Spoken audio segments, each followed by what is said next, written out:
আসসালামু আলাইকুম, আমি সাদিয়া আফরিন। আপনাদের সবাইকে ওয়েলকাম করছি আমার আজকের ভ্লগটি দেখার জন্য। আশা করছি আপনাদের ভালো লাগবে। যদি ভালো লাগে প্লিজ লাইক, কমেন্ট এবং সাবস্ক্রাইব করে পাশেই থাকবেন। তো এটা ছিল গত মঙ্গলবারের ভ্লগ।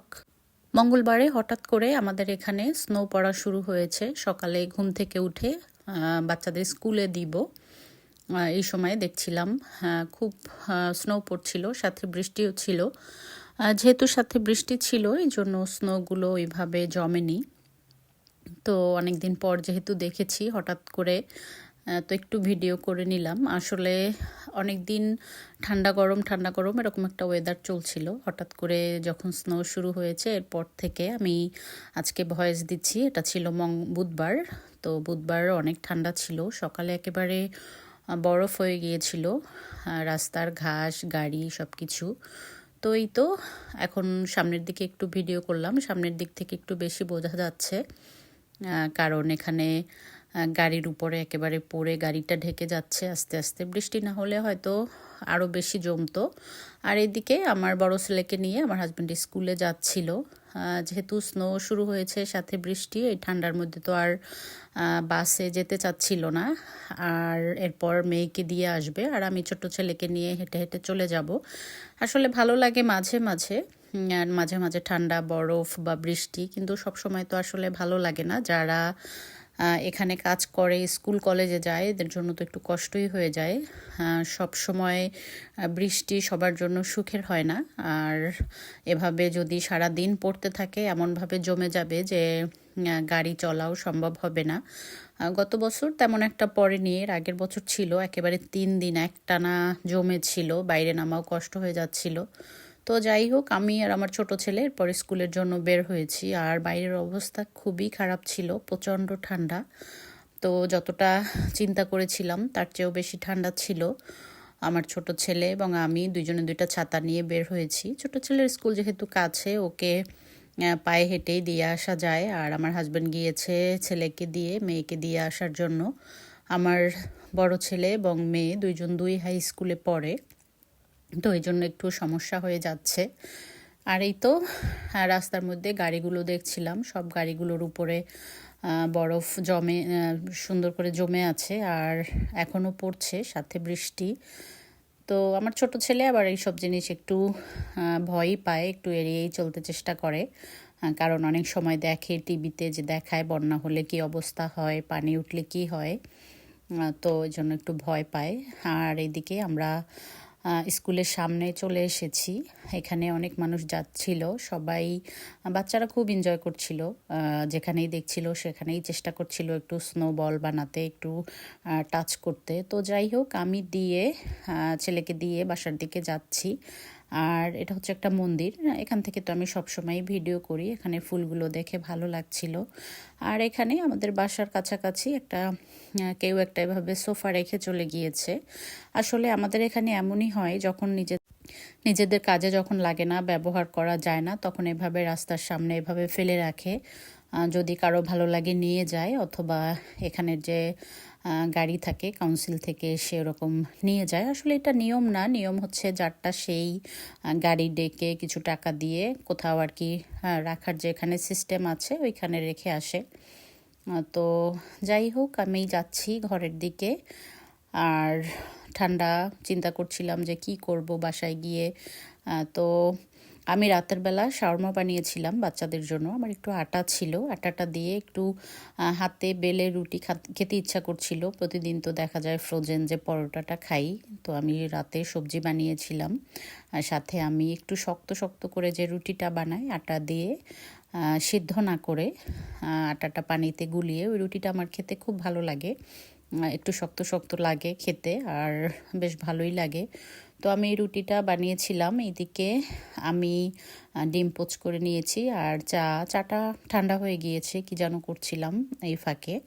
তো যাই হোক, এইদিকে আমার কিচেনটা একটু গুছিয়ে নিচ্ছি, টুকটাক গুছিয়ে এরপর আমি রান্না শুরু করব। আর যেহেতু বাইরে অনেক ঠান্ডা, আর এদিকে আমার কিছু গ্রোসারি শপিং করতে হবে, জানি না যেতে পারবো কি না। আর বাইরের অবস্থা দেখে বুঝতেই পারছেন, এখন মোটামুটি আর কি কমেছে। তো আমি আমার ডিশওয়াশারের মধ্য থেকে ডিশগুলো বের করে নিচ্ছি। তো যারা এই পর্যন্ত এসেছেন দেখছেন সবাইকে অসংখ্য ধন্যবাদ, এবং যদি লাইক দিতে ভুলে গিয়ে থাকেন প্লিজ দয়া করে একটি লাইক দিয়ে ভিডিওটি কন্টিনিউ করবেন, আর যদি ভালো লেগে যায় সাথেই থেকে যাবেন। তো এটা হচ্ছে আমার পিঠা বেলুনি, এটা আমি বাংলাদেশ থেকে নিয়ে এসেছিলাম গত বছর। এখানে এগুলো পাওয়া যায় না, এখানে যে প্লেন যেটা সেইটা পাওয়া যায়। তো যাই হোক, আমি এদিকে গুছিয়ে গুছিয়ে কিছু পাতিল ছিল যেগুলো ওয়াশ করতে হবে, এগুলো আমি রাখছিলাম সিঙ্কের মধ্যে, আর কিছু প্লেট বাটি যেগুলো এক্সট্রা ছিল এগুলো আবার দিয়ে দিয়েছি ডিশওয়াশারের মধ্যে। তো কি রান্না করব চিন্তা করছিলাম যে আসলে কি রান্না করা যায়। পরে কিছুদিন আগে শাপলা এনেছিলাম, শাপলাটা খাওয়া হয়নি, তো চিন্তা করলাম আজকে একটু চিংড়ি মাছ দিয়ে শাপলাই রান্না করে খেয়ে নেই, যেহেতু অনেক বছর খাইনি। সেদিন নিয়ে এসেছি পূর্ব লন্ডন থেকে আমার। তো এই তো কিছু চিংড়ি মাছ নিয়ে নিয়েছি, এটার সাথে আমি শাপলাটা বসিয়ে দিয়েছি। আসলে খুব একটা না, 1 প্যাকেট, সামান্য একটু। তো এটার সাথে শাপলাটা দিয়ে আমি রান্না করব। তো কিছু কিছু জিনিস আসলে খেতে খুবই ভালো লাগে, যেগুলো আসলে অনেক আগে খেয়েছি, এগুলো মাঝে মাঝে মিস করি। এটার মধ্যে শাপলা চিংড়ি একটা, তো এই জন্যই আসলে আনা। আমি পূর্ব লন্ডনে আসলে কখনো দেখিনি, পাওয়া যায় কিনা আমি জানতামও না, এই প্রথম আমার চোখে পড়লো। কারণ হচ্ছে আমি কচুরলতি কিনতে গিয়ে দেখলাম যে শাপলার প্যাকেট গুলো আছে 149 করে 1 প্যাকেট। 3 প্যাকেট আনলে সম্ভবত 4 পাউন্ড সামথিং এরকম হবে, আসলে আমার অতটা খেয়াল নেই। তো আমি 1 প্যাকেটই এনেছি, কারণ আমি চাচ্ছিলাম একটু খেয়ে দেখতে যে আসলে কেমন লাগে খেতে। তো যেহেতু চিংড়ি মাছ দিয়ে রান্না করেছি, খেতে বেশ মজা হয়েছিল, আর একটা দেশি যে একটা স্বাদ সেটাও আসলে পেয়েছি। তবে আবার যখন যাব তখন আবার নিয়ে আসব। আর এদিকে বাচ্চাদের জন্য একটু মুরগির মাংস রান্না করে নিচ্ছি। আসলে বাসায় যখন মাছ ভাত রান্না করি তখন বাচ্চাদের জন্য একটু মুরগির মাংস আলু দিয়ে রান্না করতেই হয়। মেয়েকে হয়তো শাপলা চিংড়ি দিলে একটু খাবে, কিন্তু 2 ছেলে আর খেতে চাইবে না, তাই আমি একটু মুরগির মাংস আলু দিয়ে রান্না করে নিচ্ছি। তো একদিকে কেনাকাটা করা, একদিকে বাসার টুকটাক কাজ, রান্না করা, সবকিছু মিলিয়ে মোটামুটি ব্যস্ততার মধ্যেই যাচ্ছে। আর আমার তো রুটিন হচ্ছে একদিন রান্না করলে 2 দিন খাওয়া হয়, কারণ অনেক সময় দেখা যায় প্রতিদিন রান্না করলে ওইভাবে করে কাজ শেষ করা যায় না। তো আমি এদিকে কিছু রূপচাঁদা নিয়েছি, এটাও রান্না করব। বাসায় খাবার রেডি করা থাকলে হয়তো টাইম পেলে বিভিন্ন জায়গায় যাওয়া হয়, আর ওইভাবে টেনশন থাকে না যে কি করব, যেতে পারবো কি পারবো না। তো এদিকে আমার চিকেন কারিটা হয়ে গিয়েছে, আলু দিয়ে রান্না করেছি, যেহেতু বাচ্চারা খাবে। বাচ্চারা বড়রা আমরা সবাই আসলে খাবো, বাচ্চাদের জন্য একটু আলু দিতেই হয়, ওরা খুব পছন্দ করে আলু দিয়ে রান্না করলে। আর এইদিকে আমি রূপচাঁদা মাছটাও বসিয়ে নিচ্ছি। বাইরে আসলে প্রচণ্ড ঠান্ডা, আমি বাইরের দিকে তাকিয়ে তাকিয়ে দেখছিলাম, একটু একটু মনে হচ্ছিল বাতাসের সাথে আবার স্নোগুলো পড়ছিল। তো আমার রান্না শেষ হয়ে গিয়েছে, আমি আমার চুলাটা একটু ক্লিন করে নিচ্ছি। সব কিছু ক্লিন করে গুছিয়ে তারপর একটু বের হব। আমার কিছু গ্রোসারি শপিং করতে হবে, দেশের জন্য শপিং করছি, এর সাথে সাথে ঘরের জন্য তো টুকটাক কেনাকাটা চলছে, আসলে কোনোটাই তো বাদ দেওয়া যাচ্ছে না। তো আমি ফ্লাশ কিচেন ক্লিনারটা দিয়ে আমি এটা ক্লিন করে নিচ্ছি, চুলা ক্লিন করে, রান্নাঘরটা পুরোটা ক্লিন করে না গেলে হয়তো এসে দেখা যায় ওইভাবে সময় পাওয়া যায় না। এসে নামাজ পড়ে খাওয়া দাওয়া করে এরপর আবার ছেলেকে স্কুলে আনতে যেতে হবে, তার আগেই যদি পুরোটা কাজ কমপ্লিট করে যাওয়া যায়, আসলে এটাই হচ্ছে একটা রুটিনের মধ্যে সব কিছু করা হয়। আর এইদিকে আমি সব কিছু গুছিয়ে নিচ্ছি, ফাঁকে ফাঁকে আপু ভাইয়েদের ভিডিওগুলোও একটু দেখে নিচ্ছি, কারণ বের হলে তখন হয়তো অনেক আপু ভাইয়েদের ভিডিও দেখা হবে না। তো এইদিকে বের হয়েছি, আর বৃষ্টি চলছিল, প্রচণ্ড ঠান্ডা ছিল, আর এখন আর বরফটা পড়ছে না। স্নোটা পড়লে আসলে ভালোই লাগতো, কিন্তু স্নো পড়ছে না, বৃষ্টি হচ্ছে অল্প অল্প করে। আর এদিকে আমরা আজদায় চলে এসেছি। আজদায় সেন্সবেরিজে এমন একটা অভ্যাস হয়ে গিয়েছে আমাদের, এই 2টা জায়গাতে শপিং করতে খুব ভালো লাগে, সুপার মার্কেট 2টাতে। তো আজদাতে চলে যাচ্ছি ভিতরে। তো আমি চলে এসেছি আজদার ভিতরে, এখান থেকে ঘরের জন্য টুকটাক কেনাকাটা করব, হয়তো যদি বাংলাদেশের জন্য কিছু প্রয়োজন হয়, লিস্ট অবশ্য শেষ হয়ে গিয়েছে, তারপরও এক্সট্রা যদি কিছু প্রয়োজন হয়। আর যেহেতু আমি সবসময় শেয়ার করি যে আমার এবার কোনো ওজন মানে ওইভাবে পাইনি, ওজন খুবই কম। আমাদের কাপড় নেয়ার পরে আর তেমন কিছুই ওইভাবে নেওয়া যাবে না, তো এই জন্য সামান্য কিছুই আসলে কেনাকাটা করেছি। তো এইদিকে যাচ্ছি আমরা টুকটাক। আসলে আজদাটা এখানে এত বড় যে এই মাথা থেকে ওই মাথা খুঁজতে খুঁজতে সব কিছু আসলে পেতে অনেক সময় লাগে। আমার তেল ছিল তো, এমার্জেন্সি যেটা ছিল, তেলটা খুব দরকার ছিল, তো এই জন্যই বিশেষ করে আসা। আর তেলের সাথে তো আরও টুকটাক অনেক কিছু কিনে নিয়েছি। তো ভালো লাগে আসলে।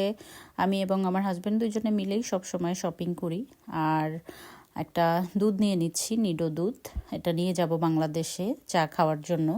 বা আমার ছোট ছেলে, ওখানে তো ওইভাবে করে গরুর দুধ কিভাবে পাওয়া যায় কি যায় না জানি না। ছোট ছেলেকে অনেক সময় সকালের নাস্তায় যদি কিছু খাওয়ানো হয়, সিরিয়াল থেকে শুরু করে, ও এই দুধটা দিয়ে আসলে খেতে পারবে।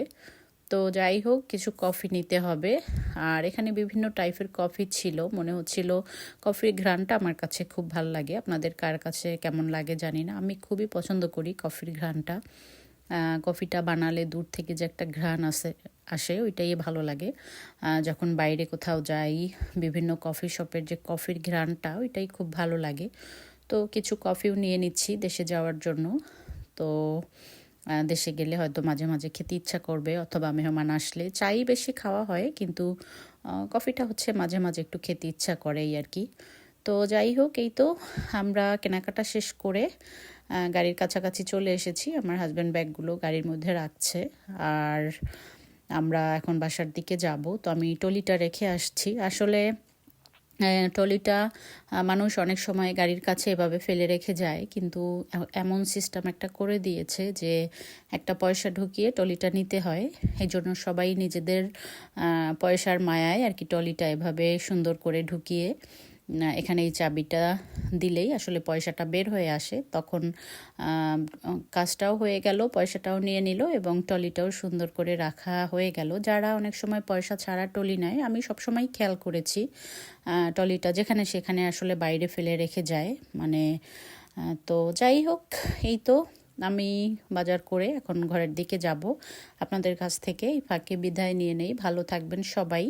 আমার চ্যানেল ভালো লাগলে লাইক, কমেন্ট এবং সাবস্ক্রাইব করবেন। প্লিজ প্লিজ স্প্যাম কমেন্ট করা থেকে বিরত থাকবেন, এই প্রত্যাশায় আজকের মতো বিদায় নিয়ে নিচ্ছি। আল্লাহ হাফেজ।